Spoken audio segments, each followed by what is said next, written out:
పర్యావరణ సంబంధాల మీదన పోరాటం చేస్తున్నట్టు బొలిశెట్టి సత్యనారాయణ ఒక కీలకమైన ట్వీట్ చేసుకొచ్చారు. అమెరికా మిస్సోరీకి సంబంధించిన యాజిటేషన్‌ని వీడియోలతో సహా ప్రొజెక్ట్ చేసుకొచ్చారు.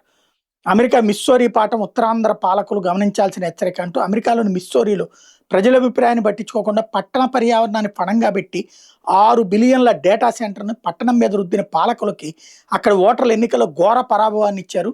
వాళ్ళని గద్దెదించి ప్రజాశక్తిని చాటారు. ఇదే పరిస్థితి రానున్న స్థానిక ఎన్నికల్లో మన ఉత్తరాంధ్ర పాలకులకు వస్తుంది. ముడసొర్లోవా, గంభీరంగెడ్డ రిజర్వాయర్ల పరివాహక ప్రాంతాలు పచ్చని కొండలను విధ్వంసం చేస్తూ చేపడుతున్న డేటా సెంటర్ విషయంలో కూటమి ప్రభుత్వం ఎప్పటికైనా పునరాలోచించుకోవాలి. ప్రజామోదం లేకుండా పర్యావరణాన్ని నాశనం చేస్తూ ప్రాజెక్టులు ముందుకు తీసుకెళ్తే రానున్న స్థానిక ఎన్నికల్లో మిస్సోరీ తీర్పే విశాఖ, అనకాపల్లి, విజయనగరం మున్సిపల్ ఎన్నికల్లో పునరావృతం అవుతుంది. గుర్తుపెట్టుకోండి. ఇది సోషల్ మీడియా యుగం. మానవ మేధస్సు కూడా కృత్రిమ మేధస్సుతో చైతన్యవంతం అవుతుంది. ప్రజల అభిప్రాయాన్ని గౌరవించండి, పర్యావరణాన్ని పరిరక్షించండి, లేదంటే ప్రజాగ్రహానికి సిద్ధం కండి అంటూ పిలుపునిచ్చుకొచ్చారు.